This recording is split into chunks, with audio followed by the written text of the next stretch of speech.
بسم اللہ الرحمن الرحیم۔ السلام علیکم ورحمۃ اللہ وبرکاتہ۔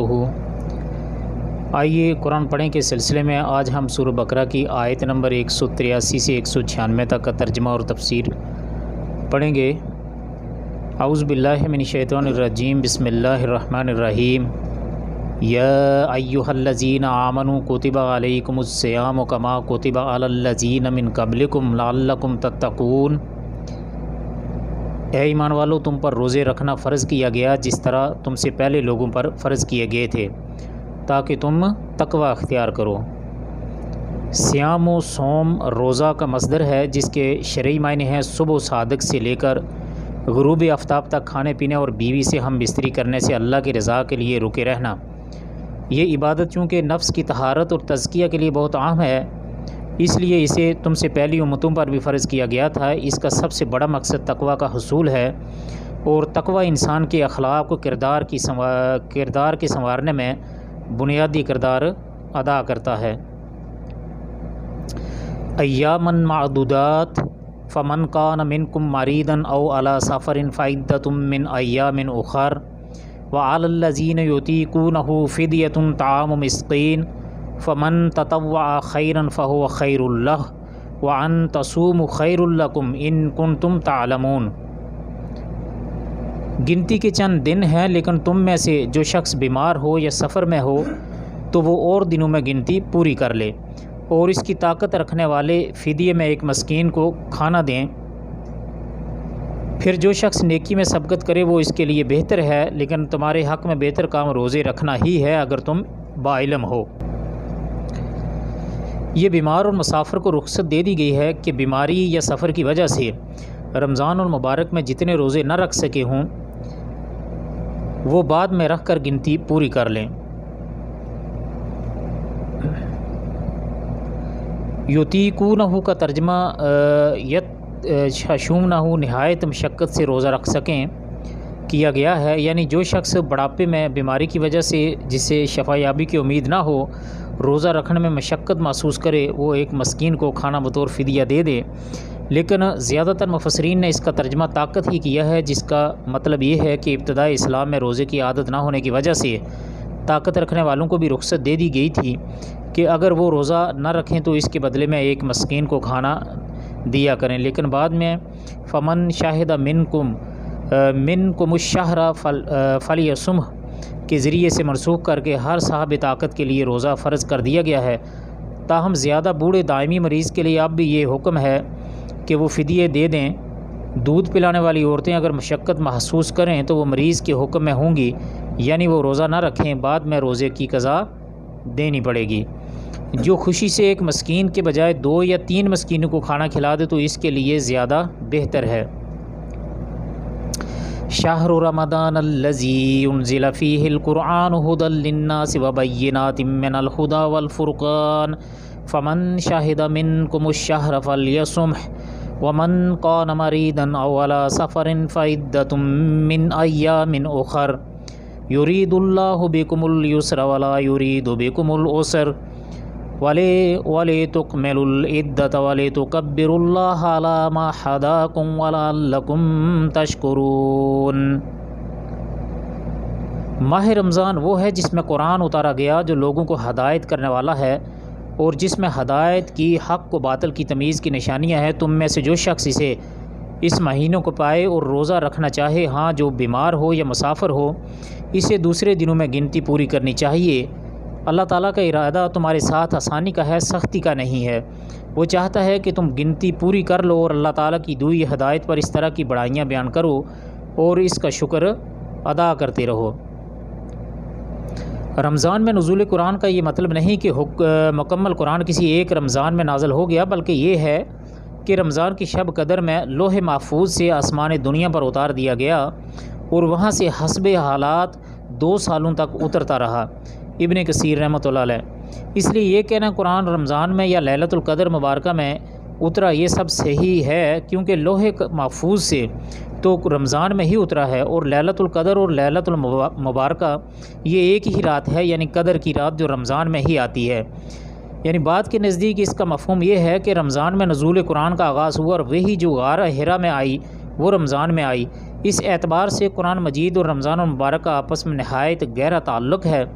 اسی وجہ سے نبی کریم صلی اللہ علیہ وآلہ وسلم اس ماہ مبارک میں حضرت جبرائیل علیہ السلام سے قرآن کا دور کیا کرتے تھے، اور جس سال آپ کا وصال ہوا آپ صلی اللہ علیہ وآلہ وسلم نے رمضان میں جبرائیل علیہ السلام کے ساتھ 2 مرتبہ دور کیا۔ رمضان کی 3 راتوں 23، 25 اور 27 میں آپ صلی اللہ علیہ وسلم نے صحابہ رضوان اللہ علیہم اجمعین کو باجماعت قیام اللیل بھی کرایا، جس کو اب تراویح کہا جاتا ہے۔ صحیح ترمذی و سنن ابن ماجہ۔ وَإِذَا سَأَلَكَ عِبَادِي أَنِّي فَإِنِّي قَرِيبٌ أُجِيبُ دَعْوَةَ الدَّاعِ إِذَا دَعَانِ فَلْيَسْتَجِيبُوا لِي وَلْيُؤْمِنُوا بِي لَعَلَّهُمْ يَرْشُدُونَ۔ جب میرے بندے میرے بارے میں آپ سے سوال کریں تو آپ کہہ دیجئے کہ میں بہت ہی قریب ہوں، ہر پکارنے والے کی پکار کو جب بھی وہ مجھے پکارے قبول کرتا ہوں۔ اس لیے لوگوں کو بھی چاہیے وہ میری بات مان لیا کریں اور مجھ پر ایمان رکھیں، یہی ان کی بھلائی کا باعث ہے۔ رمضان المبارک کے احکام و مسائل کے درمیان دعا کا مسئلہ بیان کر کے یہ واضح کر دیا کہ رمضان المبارک میں دعا کی بڑی فضیلت ہے، جس کا خوب اہتمام کرنا چاہیے۔ خصوصی افطاری کے وقت کو قبولیت دعا کا خاص وقت بتلایا گیا ہے، تاہم قبولیت دعا کے لیے ضروری ہے ان آداب و شرائط کو ملحوظ رکھا جائے جو قرآن و حدیث میں بیان ہوئے ہیں۔ اسی طرح احادیث میں حرام خوراک سے بچنا اور خشوع و خضوع کا اہتمام کرنے کی بھی تاکید کی گئی ہے۔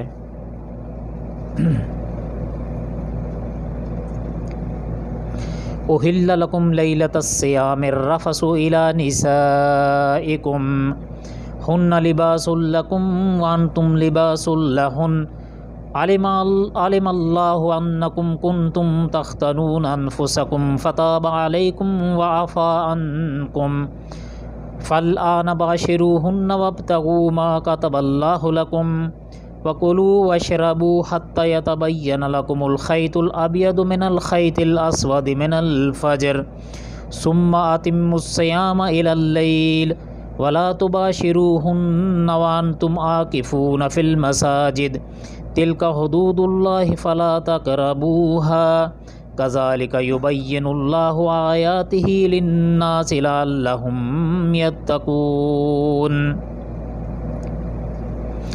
روزوں کی راتوں میں اپنی بیویوں سے جماع تمہارے لیے حلال کیا گیا، وہ تمہارا لباس ہیں اور تم ان کے لباس ہو۔ تمہاری پوشیدہ خیانتوں کا اللہ تعالیٰ کو علم ہے، اس نے تمہاری توبہ قبول فرما کر تم سے درگزر فرما لیا۔ اب تمہیں ان سے مباشرت کی اور اللہ تعالیٰ کی لکھی ہوئی چیز کی تلاش کرنے کی اجازت ہے۔ تم کھاتے پیتے رہو یہاں تک کہ صبح کا سفید داغا سیاہ داغے سے ظاہر ہو جائے، پھر رات تک روزے کو پورا کرو، اور عورتوں سے اس وقت مباشرت نہ کرو جب کہ تم مسجدوں میں اعتکاف میں ہو۔ یہ اللہ تعالیٰ کی حدود ہیں، تم ان کے قریب بھی نہ جاؤ۔ اسی طرح اللہ تعالیٰ اپنی آیتیں لوگوں کے لیے بیان فرماتا ہے تاکہ وہ بچیں۔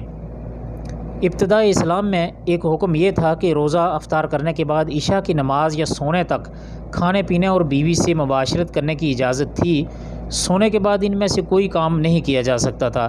ظاہر بات ہے یہ پابندی سخت تھی اور اس پر عمل مشکل تھا۔ اللہ تعالیٰ نے اس آیت میں یہ دونوں پابندیاں اٹھا لیں اور افطار سے لے کر صبح و صادق تک کھانے پینے اور بیوی سے مباشرت کرنے کی اجازت فرما دی، یعنی رات ہوتے ہی سورج غروب کے فوراً بعد روزہ افطار کر لو، تاخیر مت کرو، جیسا کہ حدیث میں بھی روزہ جلد افطار کرنے کی تاکید اور فضیلت آئی ہے۔ دوسرا یہ کہ ایک روزہ افطار کیے بغیر دوسرا روزہ رکھ لینا، اس سے نبی صلی اللہ علیہ وسلم نے نہایت سختی سے منع فرمایا ہے۔ اعتکاف کی حالت میں بیوی سے مباشرت اور بوس و کنار کی اجازت نہیں ہے، البتہ ملاقات اور بات چیت جائز ہے۔ اعتکاف کے لیے مسجد ضروری ہے، چاہے مرد ہو یا عورت۔ نبی صلی اللہ علیہ وسلم کی بیویوں نے بھی مسجد میں ہی اعتکاف کیا، اس لیے عورتوں کا اپنے گھروں میں اعتکاف میں بیٹھنا صحیح نہیں ہے۔ البتہ مسجد میں ان کے لیے ہر چیز کا مردوں سے الگ انتظام کرنا بھی ضروری ہے تاکہ مردوں سے کسی طرح کا اختلاط نہ ہو۔ جب تک مسجد میں معقول، محفوظ اور مردوں سے بالکل الگ تھلگ انتظام نہ ہو، عورتوں کو مسجد میں اعتکاف بیٹھنے کی اجازت نہیں دینی چاہیے۔ یہ ایک نفلی عبادت ہے، جب تک پوری طرح تحفظ نہ ہو اس نفلی عبادت سے گریز ہی بہتر ہے۔ فقہ کا اصول ہے در المفاسد یقدم علی جلب المصالح، یعنی مصالح کے اصول کے مقابلے میں مفاسد سے بچنا اور ان کو ٹالنا زیادہ ضروری ہے۔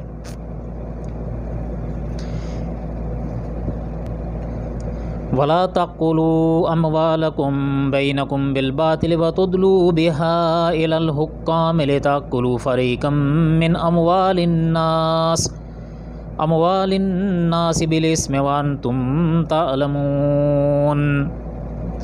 اور ایک دوسرے کا مال نہ حق نہ کھایا کرو، نہ حاکموں کو رشوت پہنچا کر کسی کا کچھ مال ظلم و ستم سے اپنا لیا کرو، حالانکہ تم جانتے ہو۔ ایسے شخص کے بارے میں ہے جس کے پاس کسی کا حق ہو لیکن حق والے کے پاس ثبوت نہ ہو، اس کمزوری سے فائدہ اٹھا کر وہ عدالت یا حاکم مجاز سے اپنے حق میں فیصلہ کروا لے، اس طرح دوسرے کا حق غصب کر لے، یہ ظلم ہے اور حرام ہے۔ عدالت کا فیصلہ ظلم اور حرام کو جائز اور حلال نہیں کر سکتا، یہ ظالم عند اللہ مجرم ہوگا۔ یسألونک عن الأحلة قل هي مواقیت للناس والحج وَلَيْسَ الْبِرُّ بِأَن تَأْتُوا الْبُيُوتَ مِنْ ظُهُورِهَا وَلَكِنَّ الْبِرَّ مَنِ اتَّقَى وَأْتُوا الْبُيُوتَ مِنْ أَبْوَابِهَا وَاتَّقُوا اللَّهَ لَعَلَّكُمْ تُفْلِحُونَ۔ لوگ آپ سے چاند کے بارے میں سوال کرتے ہیں، آپ کہہ دیجئے کہ یہ لوگوں کی عبادت کے وقتوں اور حج کے موسم کے لیے ہے۔ احرام کی حالت میں اور گھروں کے پیچھے سے تمہارا آنا کچھ نیکی نہیں ہے، بلکہ نیکی والا وہ ہے جو متقی ہو، اور گھروں میں تو دروازوں میں سے آیا کرو اور اللہ سے ڈرتے رہو تاکہ تم کامیاب ہو جاؤ۔ انصار جاہلیت میں جب حج یا عمرہ کا احرام باندھ لیتے اور پھر کسی خاص ضرورت کے لیے گھر آنے کی ضرورت پڑ جاتی تو دروازے سے آنے کے بجائے پیچھے سے دیوار پھیلا کر اندر آتے، اس کو نیکی سمجھتے۔ اللہ تعالیٰ نے فرمایا یہ نیکی نہیں ہے۔ وَقَاتِلُوا فِي سَبِيلِ اللَّهِ الَّذِينَ يُقَاتِلُونَكُمْ وَلَا تَعْتَدُوا إِنَّ اللَّهَ لَا يُحِبُّ الْمُعْتَدِينَ۔ لڑو اللہ کی راہ میں جو تم سے لڑتے ہیں اور زیادتی نہ کرو، اللہ تعالیٰ زیادتی کرنے والوں کو پسند نہیں فرماتا۔ اس آیت کریمہ میں پہلی مرتبہ ان لوگوں سے لڑنے کی اجازت دی گئی ہے جو مسلمانوں سے آمادہ قتل رکھتے تھے، تاہم زیادتی سے منع فرمایا، جس کا مطلب یہ ہے کہ عورتوں، بچوں اور بوڑھوں کو قتل نہ کرو جن کا جنگ میں حصہ نہ ہو۔ اسی طرح درخت وغیرہ جلا دینا یا جانوروں کو بغیر مصلحت کے مار ڈالنا بھی زیادتی ہے، جس سے بچنا چاہیے۔ وَاقْتُلُوهُمْ حَيْثُ ثَقِفْتُمُوهُمْ وَأَخْرِجُوهُمْ مِنْ حَيْثُ أَخْرَجُوكُمْ وَالْفِتْنَةُ أَشَدُّ مِنَ الْقَتْلِ وَلَا تُقَاتِلُوهُمْ عِنْدَ الْمَسْجِدِ الْحَرَامِ حَتَّى يُقَاتِلُوكُمْ فِيهِ فَإِنْ قَاتَلُوكُمْ فَاقْتُلُوهُمْ كَذَلِكَ جَزَاءُ الْكَافِرِينَ۔ انہیں مارو جہاں بھی پاؤ اور انہیں نکالو جہاں سے انہوں نے تمہیں نکالا ہے، اور سنو فتنہ قتل سے زیادہ سخت ہے، اور مسجد حرام کے پاس ان سے لڑائی نہ کرو جب تک کہ یہ خود تم سے نہ لڑیں، اگر یہ تم سے لڑیں تو تم بھی انہیں مارو، کافروں کا بدلہ یہی ہے۔ مکہ میں مسلمان چونکہ کمزور اور منتشر تھے اس لیے کفار سے قتال ممنوع تھا۔ ہجرت کے بعد مسلمانوں کی ساری قوت مدینہ میں جمع ہو گئی تو پھر ان کو جہاد کی اجازت دے دی گئی۔ ابتدا میں آپ صرف انہی سے لڑتے جو مسلمانوں سے لڑنے میں پہل کرتے، اس کے بعد اس میں مزید توسیع کر دی گئی، اور مسلمانوں نے حسب ضرورت کفار کے علاقوں میں بھی جا کر جہاد کیا۔ قرآن کریم نے آئندہ زیادتی کرنے سے منع فرمایا، اس لیے نبی کریم صلی اللہ علیہ وسلم نے اپنے لشکر کو تاکید فرماتے کہ خیانت، بدعہدی اور مسئلہ نہ کرنا، نہ بچوں اور عورتوں اور گرجوں میں مصروف عبادت کرنے والوں کو قتل کرنا، اسی طرح درختوں کو جلانے اور حیوانات کو بغیر کسی مصلحت کے مارنے سے بھی منع فرمایا۔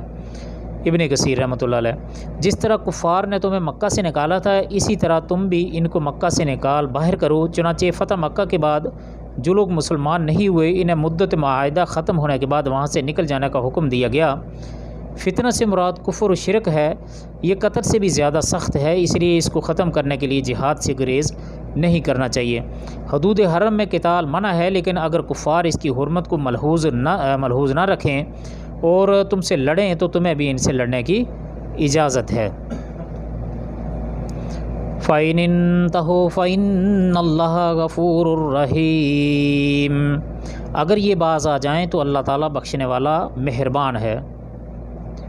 وَقَاتِلُهُمْ حَتَّى لَا تَكُونَ فِتْنَةٌ وَيَكُونُ الدِّينُ لِلَّهِ فَإِنِ انْتَهَوْا فَلَا عُدْوَانَ إِلَّا عَلَى الظَّالِمِينَ۔ ان سے لڑو جب تک کہ فتنہ نہ مٹ جائے اور اللہ تعالیٰ کا دین غالب نہ آ جائے، اگر یہ رک جائیں تو تم بھی رک جاؤ، زیادتی تو صرف ظالموں پر ہی ہے۔ الشہر الحرام بالشہر الحرام والحرمات قصاص فمن اعتدى علیکم فاعتدوا علیہ بمثل ما اعتدى علیکم واتقوا اللہ واعلموا ان اللہ مع المتقین۔ حرمت والے مہینے حرمت والے مہینوں کے بدلے ہیں اور حرمتیں عدل بدلے کی ہیں۔ جو تم پر زیادتی کرے تم بھی اس پر اسی کے مثل زیادتی کرو جو تم پر کی ہے، اور اللہ تعالیٰ سے ڈرتے رہا کرو اور جان رکھو کہ اللہ تعالیٰ پرہیزگاروں کے ساتھ ہے۔ 6 ہجری میں رسول اللہ صلی اللہ علیہ وسلم 1400 صحابہ رضوان اللہ علیہم اجمعین کو ساتھ لے کر عمرہ کے لیے گئے تھے، لیکن کفار مکہ نے انہیں مکہ میں نہیں جانے دیا اور یہ طے پایا کہ آئندہ سال مسلمان 3 دن کے لیے عمرہ کرنے کی غرض سے مکہ آ سکیں گے۔ یہ مہینہ تھا جو حرمت والے مہینوں میں سے ایک ہے۔ جب دوسرے سال حسب معاہدہ اسی مہینے میں عمرہ کرنے کے لیے جانے لگے تو اللہ تعالیٰ نے یہ آیات نازل فرمائی۔ مطلب یہ ہے کہ اس دفعہ بھی اگر کفار مکہ اس مہینے کی حرمت پامال کر کے گزشتہ سال کی طرح تمہیں مکہ جانے سے روکیں تو تم بھی اس کی حرمت کو نظر انداز کر کے ان سے بھرپور مقابلہ کرو۔ حرمتوں کو ملحوظ رکھنے میں بدلہ ہے، یعنی وہ حرمت کا خیال رکھے تو تم بھی رکھو، بصور دیگر تم بھی حرمت کو نظر انداز کر کے کفار کو عبرتناک سبق سکھاؤ۔ وَأَنفِقُوا فِي سَبِيلِ اللَّهِ وَلَا تُلْقُوا بِأَيْدِيكُمْ إِلَى التَّهْلُكَةِ وَأَحْسِنُوا إِنَّ اللَّهَ يُحِبُّ الْمُحْسِنِينَ۔ اللہ تعالیٰ کی راہ میں خرچ کرو اور اپنے ہاتھوں ہلاکت میں نہ پڑو، اور سلوک و احسان کرو، اللہ تعالیٰ احسان کرنے والوں کو دوست رکھتا ہے۔ اس سے بعد نے ترک جہاد اور بعد نے گناہ پر گناہ کیے جانا مراد لیا ہے، اور یہ ساری صورتیں ہلاکت کی ہیں۔ جہاد چھوڑ دو گے یا جہاد میں اپنا مال صرف کرنے سے گریز کرو گے تو یقیناً دشمن قوی ہوگا اور تم کمزور، نتیجہ تباہی ہے۔ وَأَتِمُّوا الْحَجَّ وَالْعُمْرَةَ لِلَّهِ فَإِنْ أُحْصِرْتُمْ فَمَا اسْتَيْسَرَ مِنَ الْهَدْيِ وَلَا تَحْلِقُوا رُؤُوسَكُمْ حَتَّى يَبْلُغَ الْهَدْيُ مَحِلَّهُ فَمَنْ كَانَ مِنْكُمْ مَرِيضًا أَوْ بِهِ آذًى مِنْ رَأْسِهِ فَفِدْيَةٌ مِنْ صِيَامٍ أَوْ صَدَقَةٍ أَوْ نُسُكٍ فَإِذَا أَمِنْتُمْ فَمَنْ تَمَتَّعَ بِالْعُمْرَةِ إِلَى الْحَجِّ فَمَا اسْتَيْسَرَ مِنَ الْهَدْيِ فَمَنْ لَمْ يَجِدْ فَصِيَامُ 3 أَيَّامٍ فِي الْحَجِّ و7 إِذَا رَجَعْتُمْ تِلْكَ 10 كَامِلَةٌ ذَلِكَ لِمَنْ لَمْ يَكُنْ أَهْلُهُ حَاضِرِ الْمَسْجِدِ الْحَرَامِ وَاتَّقُوا اللَّهَ وَاعْلَمُوا أَنَّ اللَّهَ شَدِيدُ الْعِقَابِ۔ حج اور عمرے کو اللہ تعالیٰ کے لیے پورا کرو۔ ہاں اگر تم روک لیے جاؤ تو جو قربانی میسر ہو اسے کر ڈالو، اور سر نہ منڈواؤ جب تک کہ قربانی قربانگاہ تک نہ پہنچ جائے۔ البتہ تم میں سے جو بیمار ہو یا اس کے سر میں کوئی تکلیف ہو جس کی وجہ سے سر منڈا لے تو اس پر فدیہ ہے، خواہ روزے رکھ لے، خواہ صدقہ دے دے، خواہ قربانی کرے۔ پس جب تم امن کی حالت میں ہو جاؤ تو جو شخص عمرے سے لے کر حج تک تمتع کرے پس اسے جو قربانی میسر ہو اسے کر ڈالے۔ جسے طاقت نہ ہو تو وہ 3 روزے حج کے دنوں میں رکھ لے اور 7 واپسی پر۔ یہ پورے 10 ہو گئے۔ یہ حکم ان کے لیے ہے جو مسجد حرام کے رہنے والے نہ ہوں۔ لوگوں اللہ سے ڈرتے رہو اور جان لو کہ اللہ تعالیٰ سخت عذاب دینے والا ہے۔ یعنی حج اور عمرے کا احرام باندھ لو تو پھر اس کا پورا کرنا ضروری ہے، یا چاہے نفلی حج ہو یا عمرہ ہو۔ اگر راستے میں دشمن یا شدید بیماری کی وجہ سے رکاوٹ ہو جائے تو ایک جانور، بکری، گائے یا اونٹ کا 7واں حصہ جو بھی میسر ہو وہیں ذبح کر کے سر منڈوا لو اور حلال ہو جو، جیسے نبی صلی اللہ علیہ وآلہ وسلم اور آپ کی صحابہ نے وہیں حدیبیہ میں قربانیاں ذبح کی تھیں، اور حدیبیہ حرم سے باہر ہے، فتح القدیر۔ اور آئندہ سال اس کی قضا دو، جیسے نبی صلی اللہ علیہ وسلم نے 6 ہجری والے عمرے کی قضا 7 ہجری میں دی۔ یعنی اس کو ایسی تکلیف ہو جائے کہ سر کے بال منڈوانے پڑ جائیں تو اس کا فدیہ ضروری ہے۔ حدیث کی روح سے ایسا شخص مسکینوں کو کھانا کھلا دے یا ایک بکری ذبح کر دے یا 3 روزے رکھے۔ حج کی 3 قسمیں ہیں۔ صرف حج کی نیت سے احرام باندھنا، حج اور عمرہ کی ایک ساتھ نیت کر کے احرام باندھنا، ان دونوں صورتوں میں تمام مناسک حج کی ادائیگی سے پہلے احرام کھولنا جائز نہیں۔ یعنی تمتع اور اس کی وجہ سے ہدیہ یا روزے رکھے، اور یہ ان لوگوں کے لیے ہیں جو مسجد حرام کے رہنے والے نہ ہوں۔ مراد اس سے حدود حرم میں یا اتنی مسافت پر رہنے والے ہیں کہ ان کے سفر پر قصر کا اطلاق نہ ہو سکتا ہو۔ ابن کثیر بحوالہ ابن جریر۔ تو یہ تھی ہماری آج کی ویڈیو۔ امید ہے آپ کو ویڈیو اچھی لگے گی۔ اللہ تعالی ہم سب کو قرآن پاک کو صحیح پڑھنے اور اس پر عمل کرنے اور سننے کی توفیق عطا فرمائے۔ آپ سب کے قیمتی وقت کا بہت بہت شکریہ۔ السلام علیکم ورحمۃ اللہ وبرکاتہ۔